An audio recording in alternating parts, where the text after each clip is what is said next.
Good morning बच्चों। Unit first का पहला चैप्टर जीवों में जनन आपको हमने वीडियो के माध्यम से विधिवत समझाने का प्रयास किया है। आज इसी चैप्टर के अंतर्गत NCERT पाठ्यपुस्तक के अभ्यास प्रश्नोत्तर आपके सामने आज प्रस्तुत कर रहा हूँ। इस पहले चैप्टर में कुल 18 प्रश्न दिए गए हैं। हमारा प्रयास है कि आपको पूरे 18 प्रश्नों के जवाब भी हम प्रेषित कर सकें। ये जो जवाब आप देख रहे हैं ये मेरी ही किताब जो राजीव प्रकाशन में पहली बार पब्लिश हुई है उसी के आधार पर हैं। चैप्टर पढ़ने के बाद आप पूरे प्रश्नों को आसानी से समझ सकते हैं, उनके उत्तर दे सकते हैं। इस बुक में NCERT जोन को अलग से बनाया गया है। इस जोन में NCERT पाठ्यपुस्तक के अभ्यास प्रश्नोत्तर दिए गए हैं। प्रत्येक प्रश्न को आप ध्यान से सुनिए और उसके उत्तर को समझने का प्रयास करिए। यद्यपि हमने वीडियो के माध्यम से प्रेषित नोट्स में सारी बातों को विधिवत समझा चुके हैं। पहला प्रश्न है, जीवों के लिए जनन क्यों अनिवार्य है? तो कोई भी जीव अमर नहीं है, उसकी एक निश्चित जीवन अवधि होती है। जनन जीवों का एक महत्वपूर्ण लक्षण है या सभी जीवों की मुख्य जैविक क्रिया है। किसी भी जीव का अपनी जात के अस्तित्व एवं उसकी निरंतरता को बनाए रखने के लिए जनन आवश्यक है। अर्थात यदि एक लाइन में इसका जवाब देना चाहें तो हम कह सकते हैं कि किसी भी जीव का अपनी जाति के अस्तित्व एवं उनकी निरंतरता को बनाए रखना ही कहलाता है जनन। तो अपनी जात की निरंतरता को बनाए रखने के लिए जीवों में जनन की आवश्यकता होती है, इसीलिए जनन अनिवार्य है। प्रश्न संख्या 2 है, जनन की अच्छी विधि कौन सी है और क्यों? आपको हमने जनन की 2 विधियां बताई हैं, अलैंगिक जनन और लैंगिक जनन। दोनों विधियों को पढ़ने के बाद आपने समझ लिया होगा कि अलैंगिक जनन यानी एक्स-सेक्सुअल रिप्रोडक्शन मेथड की अपेक्षा लैंगिक जनन विधि यानी सेक्सुअल रिप्रोडक्शन अधिक श्रेष्ठ है, क्योंकि इस विधि द्वारा उत्पन्न संततियों में आनुवांशिक विविधता उत्पन्न होती है जो कि प्रतिकूल परिस्थितियों यानी अनफेवरेबल कंडीशन में विकास एवं जाति की उत्तरजीविता के लिए अति आवश्यक है। इस तरह से हम कह सकते हैं कि लैंगिक जनन की अच्छी विधि है अलैंगिक जनन की तुलना में, क्योंकि आपने अलैंगिक जनन में पढ़ा है कि एक सेक्सुअल रिप्रोडक्शन के परिणाम स्वरूप क्लोन उत्पन्न होते हैं, अर्थात उनमें अपने जनक के समान ही लक्षण होते हैं, किसी प्रकार की कोई विविधता उत्पन्न नहीं होने पाती। इस दृष्टिकोण से लैंगिक जनन ज़्यादा अच्छा माना जाता है या अधिक श्रेष्ठ है। प्रश्न संख्या 3 है, अलैंगिक जनन द्वारा उत्पन्न हुई संतति को क्लोन क्यों कहा जाता है? जैसा कि आपको हमने इसी अध्याय में बताया है कि अलैंगिक जनन द्वारा उत्पन्न संतति आकारिकी एवं आनुवांशिकी में मीन्स मॉर्फोलॉजिकली एंड जेनेटिकली अपने जनक यानी पेरेंट के समान होती हैं, इसीलिए इस संतति को हम क्लोन कहते हैं। तो क्लोन का मतलब हुआ उत्पन्न हुई संतान अपने जनक के समान हो, आकारिकी में भी और आनुवांशिकी में भी। प्रश्न संख्या 4 है, लैंगिक जनन के परिणाम स्वरूप बने संतति को जीवित रहने के अच्छे अवसर होते हैं। क्यों? क्या यह कथन हर समय सही होता है? तो लैंगिक जनन के परिणाम स्वरूप बने संतति जीवों में जीवित रहने के लिए अच्छे अवसर मिलते हैं, क्योंकि इनमें कुछ आनुवांशिक विभिन्नताएं होती हैं जो उन्हें वातावरण में होने वाले परिवर्तनों के प्रति अनुकूल बनाती हैं।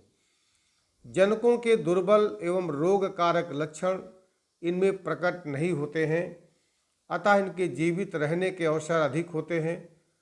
परंतु यह कथन सदैव सत्य नहीं होता, क्योंकि जनकों के दुर्बल एवं रोग कारक लक्षण कभी कभी उनकी संततियों में भी आ जाते हैं। इस तरह से हमें कह सकते हैं कि लैंगिक जनन के परिणाम स्वरूप बनी संतति जीवित रहने के अच्छे अवसर होते हैं, लेकिन यह कथन सदैव सत्य नहीं होता है। क्वेश्चन नंबर 5 है, अलैंगिक जनन द्वारा बनी संतति लैंगिक जनन द्वारा बनी संतति से किस प्रकार से भिन्न है? तो अलैंगिक तथा लैंगिक जनन में विभेद अगर आप समझेंगे तो आप पाएंगे कि अलैंगिक जनन से बनी संतति व जनक के बीच प्रायः अंतर नहीं होता, अतः ये जनक के क्लोन होते हैं। इसके विपरीत लैंगिक जनन से बनी संतति व जनक पीढ़ी के सदस्यों के बीच विभिन्नता पाई जाती है। दूसरा, अलैंगिक जनन द्वारा उत्पन्न संतान आनुवांशिक और संरचनात्मक रूप से जनक के समरूप होती है, अर्थात अपने जनक का क्लोन होती है। इसके विपरीत लैंगिक जनन द्वारा उत्पन्न संतान आनुवांशिक रूप से जनक से भिन्न यानी अलग होती है, जिसका कारण जीन विनिमय यानी क्रॉसिंग ओवर एवं फर्टिलाइजेशन यानी निषेचन होता है। तो इस तरह से इस प्रश्न का जवाब हो गया। प्रश्न संख्या 6 है, अलैंगिक और लैंगिक जनन के मध्य विभेद स्थापित करें। कायिक जनन को प्रारूपिक अलैंगिक जनन क्यों माना जाता है? तो आपने इस चैप्टर नंबर 1 जीवों में जनन चैप्टर में आपने सेक्सुअल और सेक्सुअल दोनों प्रकार के जनन को अच्छी तरह से पढ़ा है। अब आप उसमें अंतर भी कर सकते हैं। जो प्रमुख अंतर है वो आप देख सकते हैं कि जो अलैंगिक जनन होता है वह निम्न कशेरुकी और निम्न कशेरुकी जंतुओं में पाया जाता है। अकशेरुकी और कशेरुकी जो निम्न श्रेणी के हैं उनमें पाया जाता है, जबकि सेक्सुअल रिप्रोडक्शन अर्थात लैंगिक जनन उच्च श्रेणी के पौधों और जंतुओं में पाया जाता है। दूसरा अंतर हो सकता है, लैंगिक जनन एक जनक यानी यूनिपेरेंटल होता है, एक ही जनक की आवश्यकता होती है, जबकि लैंगिक जनन में 2 जनक नर और मादा जनक की आवश्यकता होती है। तीसरा हो सकता है, इस प्रकार का जनन कायिक कोशिकाओं में होता है, जबकि लैंगिक जनन केवल जनन कोशिकाओं में होता है। अलैंगिक जनन में अगला अंतर हो सकता है, इनमें केवल समसूत्री विभाजन होता है, जबकि लैंगिक जनन में समसूत्री और अर्धसूत्री दोनों प्रकार के विभाजन होते हैं। अलैंगिक जनन सरल और तीव्र प्रक्रिया है, जबकि लैंगिक जनन जटिल और धीमी प्रक्रिया है।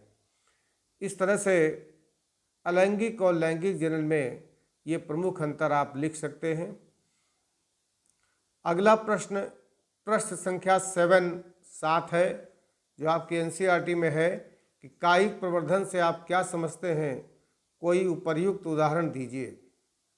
तो कायिक प्रवर्धन के बारे में आपने इस अध्याय में पढ़ रखा है और इसे बताया था कि मात्र पौधे के कायिक अंगों या वर्धी अंगों द्वारा नए पौधे का पुनर्जनन या पुनर्निर्माण कायिक जनन या कायिक प्रवर्धन वेजिटेटिव प्रोपगेशन कहलाता है।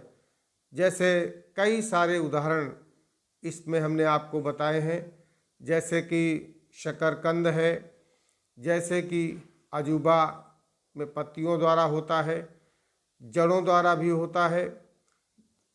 पत्तियों में अजूबा बताया था, जड़ों में शकरकंद और डहेलिया बताया था।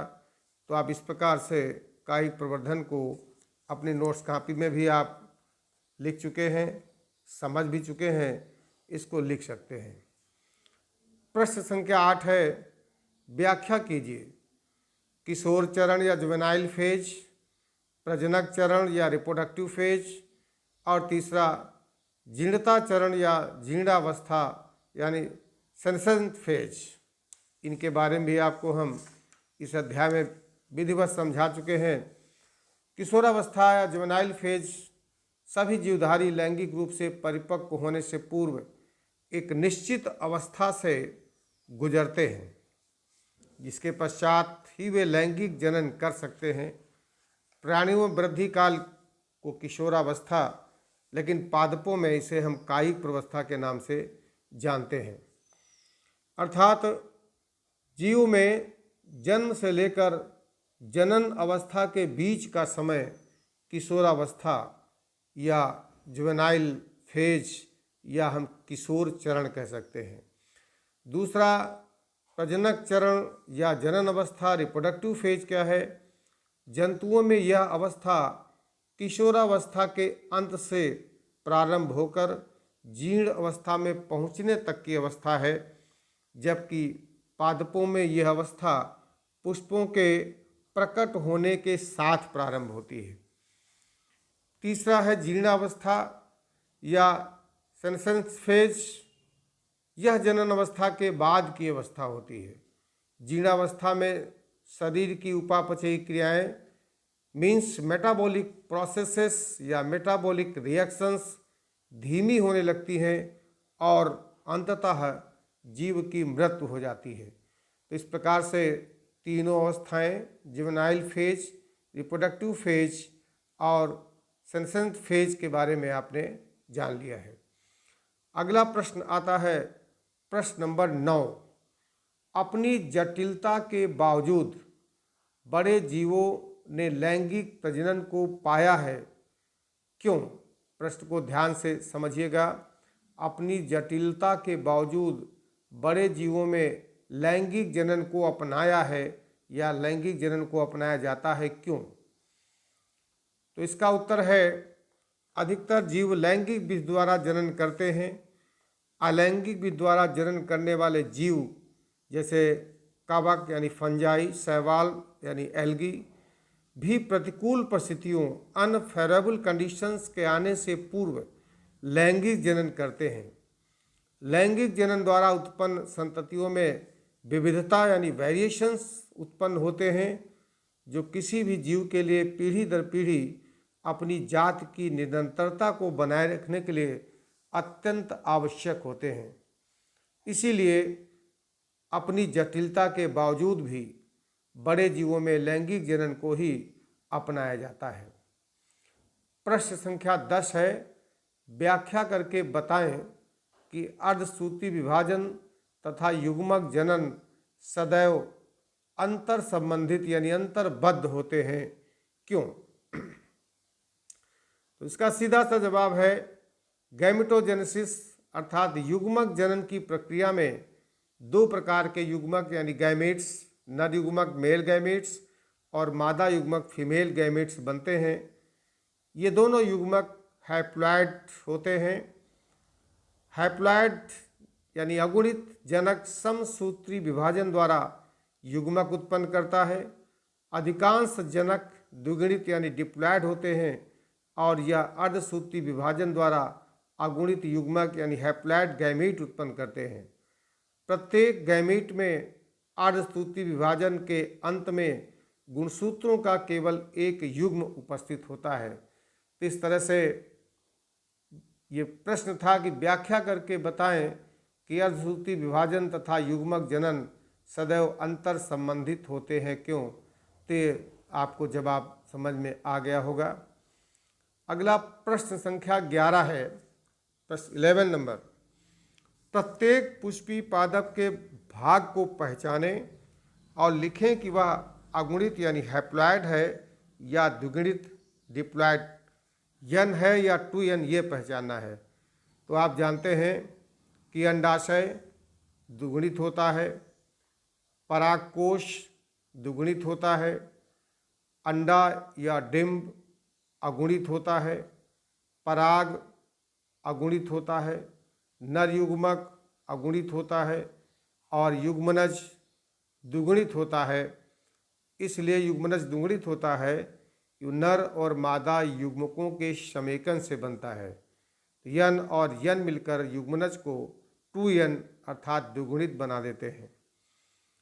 प्रश्न संख्या 12 है, बाह्य निषेचन की व्याख्या कीजिए, इसकी हानियां बताइए। तो बाह्य निषेचन आपने पीछे पढ़ा हुआ है। जब अंडाणु और शुक्राणु यानी ओवम और स्पर्म का निषेचन जीव शरीर के बाहर होता है तब यह बाह्य निषेचन कहलाता है। जीव शरीर के बाहर होने वाले निषेचन को हम बाह्य निषेचन कहते हैं। इसकी हानियां क्या हैं? हानियां ये हैं कि यह केवल जल में होता है, अंडाणु का निषेचन निश्चित नहीं होता, जिसके कारण बड़ी संख्या में शुक्राणु बनते हैं। इसके अलावा हम ये कह सकते हैं कि बाह्य निषेचन प्रयोगशाला में नियंत्रित वातावरण में ही संभव हो पाता है, जिसके लिए महंगे उपकरणों की आवश्यकता होती है। अतः यह प्रक्रम काफ़ी एक्सपेंसिव यानी खर्चीला होता है। उसके बाद प्रश्न संख्या 13, जूस्पोर अलैंगिक चलबीजाणु तथा युग्मनज के बीच विभेद कीजिए। अर्थात आपसे पूछा जा रहा है कि जूस्पोर और जायगोट में क्या अंतर है। जैसा कि आपने पीछे पढ़ा हुआ है कि अलैंगिक चलबीजाणु कशाभिक, अगुणित या द्विगुणित होते हैं, जबकि युग्मनज दो युग्मकों के संलयन से बनता है, जिसके कारण यह सदैव द्विगुणित या डिप्लॉयड होता है। इस तरह से हम जूस्पोर और जायगोट में अंतर बता सकते हैं। जैसा कि आपने पढ़ा है कि जूस्पोर यूलोथ्रिक्स क्लेमाइडोमोनास शैवाल में बनते हैं और युग्मनज जैसा कि आप जान रहे हैं कि नर और मादा जनन इकाइयों के संयोजन से युग्मनज का निर्माण होता है। और जैसे कि आपने पढ़ा है कि मेढक जबकि आंतरिक निषेचन करने वाले जीवों में मादा शरीर के अंदर विकसित होता है, मनुष्य में भी जायगोट बनता है आंतरिक निषेचन के द्वारा। प्रश्न संख्या 14 नंबर प्रश्न है कि गैमेटोजेनेसिस तथा एम्ब्रियोजेनेसिस यानी युग्मक जनन और भ्रूणोद्भव के बीच अंतर स्पष्ट करें। तो युग्मक के बनने की प्रक्रिया, गैमीट्स के बनने की प्रक्रिया को हम युग्मक जनन या गैमेटोजेनेसिस कहते हैं। इसके अंतर्गत अगुणित कोशिकाओं जैसे शुक्राणुओं या अंडाणुओं का निर्माण अर्धसूत्री विभाजन द्वारा होता है, जबकि एम्ब्रियोजेनेसिस यानी भ्रूणोद्भव वह प्रक्रिया है जिसमें भ्रूण में वृद्धि एवं विकास होता है। यह प्रक्रिया निषेचन के बाद होती है और इसमें अर्धसूत्री विभाजन नहीं होता है। इस तरह से ये आप अंतर भी आप अपने चाहें तो एक टेबल बनाकर कह सकते हैं कि युग्मक जनन यानी गैमेटोजेनेसिस निषेचन के पूर्व की प्रक्रिया है और एम्ब्रियोजेनेसिस निषेचन की बाद की प्रक्रिया है। गैमेटोजेनेसिस अर्धसूत्री विभाजन इसमें होता है, एम्ब्रियोजेनेसिस में समसूत्री विभाजन होता है। गैमेटोजेनेसिस युग्मक जनन ये दो प्रकार के होते हैं, शुक्र जनन और अंड जनन, जबकि एम्ब्रियोजेनेसिस में आप लिख सकते हैं कि गैमेटोजेनेसिस फर्टिलाइजेशन और सेगमेंटेशन एंड एम्ब्रियो फॉर्मेशन ये अवस्थाएं आती हैं। तो इस तरह से ये दोनों में अंतर भी हो गया। प्रश्न संख्या 15 हो गया, अब आगे 15 नंबर अभी बाकी है। प्रश्न संख्या 15 है, एक पुष्प में निषेचन पश्चात परिवर्तनों की व्याख्या कीजिए। जैसा कि आप पीछे पढ़ चुके हैं कि निषेचन के पश्चात होने वाले क्या परिवर्तन होते हैं, इनको हम संक्षिप्त रूप में कहना चाहें तो निषेचन के पश्चात पुष्प में होने वाले कुछ परिवर्तन इस प्रकार से हम कह सकते हैं। पहला कि बाह्य दल और दल गिर जाते हैं। दूसरा कि अंडाशय फल में परिवर्तित हो जाता है। तीसरा बीजांड बीज में परिवर्तित हो जाते हैं। इस प्रकार से जब एक पुष्प में निषेचन की क्रिया हो जाती है तो उसके परिणाम स्वरूप उसमें परिवर्तन हो जाते हैं। जैसे कि आप अपनी स्क्रीन पर इसके आंसर को देख रहे हैं, तो हम शॉर्ट में बस यही बता सकते हैं कि बाह्यदल दल गिर जाएंगे, अंडाशय फल में बदल जाता है और बीजांड यानी ओयूल्स बीज यानी सीड में परिवर्तित हो जाते हैं। प्रश्न संख्या 16, एक द्विलिंगी पुष्प, इसको आप ध्यान सुनिएगा।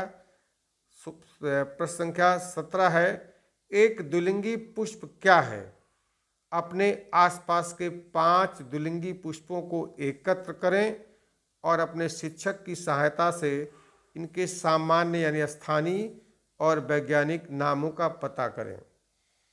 तो आप सभी द्विलिंगी पुष्पों के बारे में पढ़ चुके हैं कि ऐसे पुष्प जिनमें नर और मादा जननांग दोनों एक ही पुष्प में पाए जाते हैं। नर जननांग का अर्थ हुआ पुमंग और मादा जननांग का अर्थ हुआ जायांग, अर्थात पुमंग और जायांग दोनों एक ही प्रकार के पुष्प में हों तो ऐसे पुष्पों को हम बाइसेक्सुअल या द्विलिंगी पुष्प कहते हैं। अब आगे है कि इसमें शिक्षक की सहायता से आप ऐसे 5 द्विलिंगी पुष्पों को एकत्र करें तो 5 पुष्पों को आपको लिखना होगा। जैसे हम आपको 5 नाम बता दे रहे हैं। चाइना रोज, सामान्य नाम चाइना रोज, इसका बोटानिकल नेम होता है हिबिस्कस रोजा साइनेंसिस। तो ये भी एक द्विलिंगी पुष्प होता है चाइना रोज, जिसे हम गुड़हल के नाम से जानते हैं। इसके अलावा गुलाब, ये भी द्विलिंगी होता है, रोजा एल्बा। मीठी मटर, लथाइरस ओडोराइटस, ये भी द्विलिंगी पुष्प है। इसके अलावा और कई सारे पुष्प जैसे बबूल यानी कीकर, अकेसिया नेलोटिका, कचनार, बाउनिया वेरिगेटा। इस तरह से हमने 5 पुष्पों के नाम जो कॉमन है, मस्टर्ड यानी सरसों, सरसों, ब्रेसिका, कंप्रेस्टिस, इस तरह से आप 5 पुष्पों के नाम और उनके बोटानिकल नाम लिख सकते हैं। इसी जगह पर आप एक लिंगी पौधों के भी नाम जान लीजिए, जैसे मक्का, जियामेज, पपीता, कैरिका पपाया, नारियल, कॉकस न्यूसीफेरा, ये एक लिंगी पौधे हैं, अर्थात इनमें या तो पौधा नर पुष्प वाला होगा या मादा पुष्प वाला होगा। अब इस चैप्टर का अंतिम प्रश्न है क्वेश्चन नंबर 18, अंड प्रजक प्राणियों की संतानों का जीवन, अंड प्रजक प्राणियों की संतानों की उत्तरजीविता यानी सर्वाइवल सजीव प्रजक प्राणियों की तुलना में अधिक जोखिम युक्त क्यों होता है, इसकी व्याख्या करिए। तो इसके पीछे चैप्टर में हमने आपको इसका डिटेल बताया है कि अंड प्रजक या अंडयुजी प्राणियों यानी ओवीपैरस एनिमल में एम्ब्रियोजेनेसिस अर्थात जीव का विकास पैतृक शरीर के बाहर होता है, जबकि सजीव प्रजक यानी जरायुजी यानी विविपैरस जीवों में भ्रूणोद्भव पैतृक शरीर के अंदर होता है। इस कारण अंडयुजी जीवों के संततियों का उत्तर जीवन जरायुजी जीवों के संततियों के जीवन की तुलना में अधिक जोखिम भरा होता है।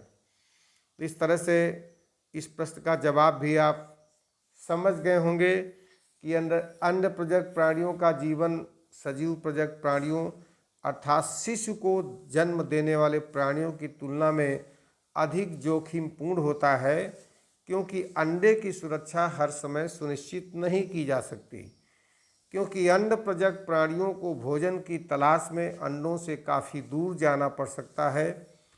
इसके उलट सजीव प्रजक प्राणियों का भ्रूण मादा के गर्भ में पलने के कारण हर समय सुरक्षित रहता है। इस प्रकार से आज हमने ये प्रयास किया है कि आपके NCERT पाठ्यक्रम में जो प्रश्न हैं उनके उत्तर आपको हम विधिवत दे सकें और उन प्रश्नों के उत्तर को हमने आपको ऑडियो नोट्स के माध्यम से प्रेषित करने का प्रयास किया है। आशा है आप सभी प्रश्नों के उत्तरों से आप संतुष्ट होंगे। एनसीईआरटी की बुक में आप देखेंगे कि इस पहले चैप्टर में जीवों में जनन चैप्टर में कुल 18 प्रश्न दिए गए हैं। हमने इन 18 प्रश्नों के जवाब देने का प्रयास किया है। आशा है अब चैप्टर के अंत में ये 18 प्रश्नों के जवाब भी आप लिख लेंगे और इन्हें समझ भी लेंगे। बहुत बहुत धन्यवाद।